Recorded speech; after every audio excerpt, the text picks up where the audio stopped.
I raised my daughter single-handedly for most of her life, but when she asked her stepfather to escort her down the aisle and excluded me to avoid awkwardness, I chose to step back and move forward without looking back. Hello, Reddit community. My name is Michael, and I was the primary parent to my daughter, Emily, for the majority of her childhood. Her mother, Laura, and I parted ways when Emily was just 5 years old. Our marriage had been crumbling for years, marked by resentment, betrayal, and long stretches of silence. Laura was emotionally unavailable, and by the end, she was barely around. When Laura left, she said she needed space to discover herself. That space stretched into years, so I stepped into both parental roles for Emily. I cooked her meals, tidied our home, prepared her school lunches, and learned to tie her hair into ponytails before school. I taught her to balance on a bicycle, comforted her through tears over schoolyard taunts, stayed up late tackling geometry problems, and rearranged my work schedule for every doctor's visit and school meeting. We celebrated birthdays with just the two of us, shared movie nights where she'd doze off against my arm, and had quiet moments where I'd catch her scribbling Emily Harris, my last name, in her notebooks. That meant the world to me. She was my everything. When Emily was 13, Laura re-entered her life with a new partner, Richard. He was tall, polished, successful, and affluent. Laura described him as dependable, childless, and eager to connect with Emily. I was skeptical of their sudden return, but I didn't want to block Emily from having more family in her life. So, I allowed her to spend weekends with Laura and Richard, hoping it would enrich her world, not diminish mine. Over time, things changed. Emily began referring to Laura as Mom again, as if her decade-long absence hadn't happened. She started mentioning Richard frequently, how he took her to tour colleges or helped her choose her first car. At first, I was pleased she had more support, but then Father's Day passed without a message. My birthday followed suit. She was always too busy or out of town. When I gently raised the issue, she dismissed it, saying I was overthinking. Still, I funded her college education. I co-signed the loan for her car when Richard declined to get involved financially. I helped with the deposit for her first apartment. And when she got engaged last autumn, I was the one who assisted her fiancé, Ethan, in selecting the perfect ring. I hoped this might reconnect us. Then came the wedding conversation. A few weeks after her engagement, Emily asked to meet for coffee. She seemed anxious, twisting her napkin nervously. Then she said, "Dad, I've been thinking, I'd like Richard to walk me down the aisle." I stared, trying to process her words. She went on, "It's not that you haven't been there. You have always. But Richard's been a big part of my life too. With the seating and ceremony, it might feel uncomfortable for everyone if you're both involved." I stayed silent. Then she added, "Honestly, I think it's best if you don't attend. There's tension between you and Mom, and I want the day to be seamless without complications." It hit me hard. I wasn't just losing the chance to walk her down the aisle. I was being erased from the day entirely. I'd paid for the education that launched her career, shouldered the load when Laura vanished, and now I was the complication. I stood, left money for the bill, and said softly, "I won't complicate things, Emily. I won't be there."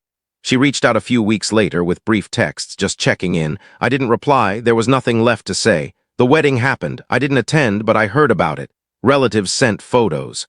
Friends called stunned.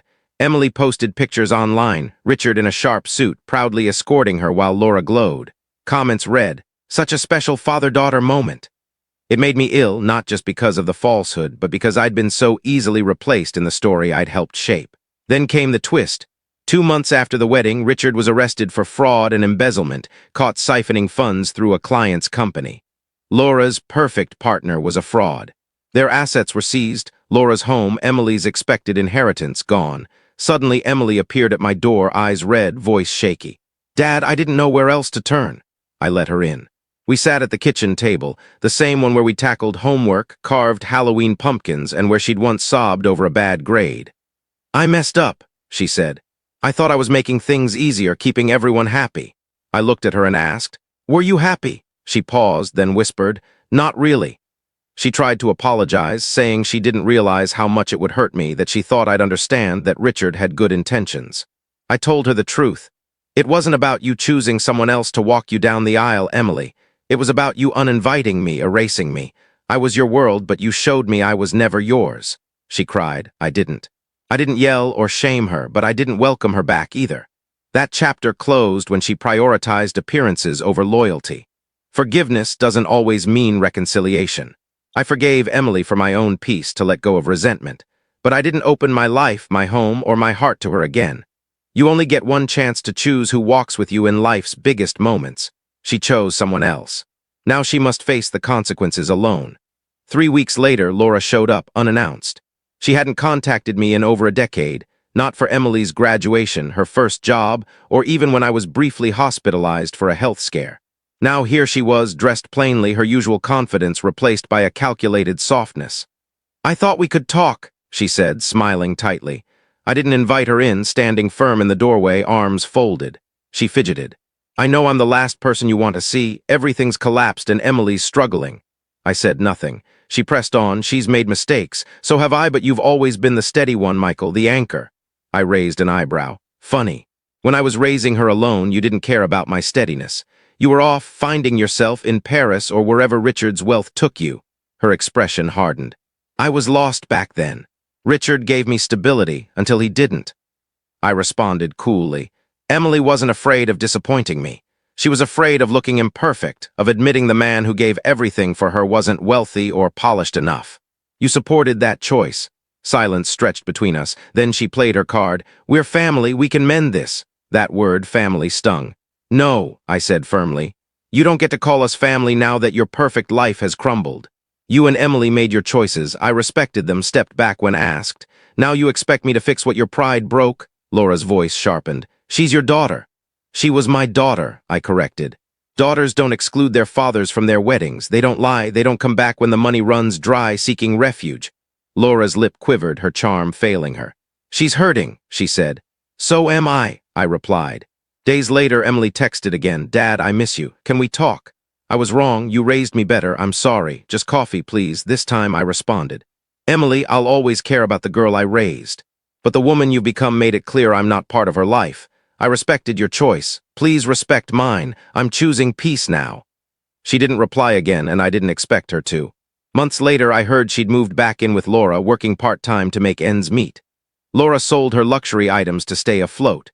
Richard awaited trial. I took a trip to the mountains. No phone, no distractions, just silence and fresh air. One evening, I stood on a cliff watching the sunset. For the first time in years, I felt unburdened, free from misplaced loyalty and unappreciated love.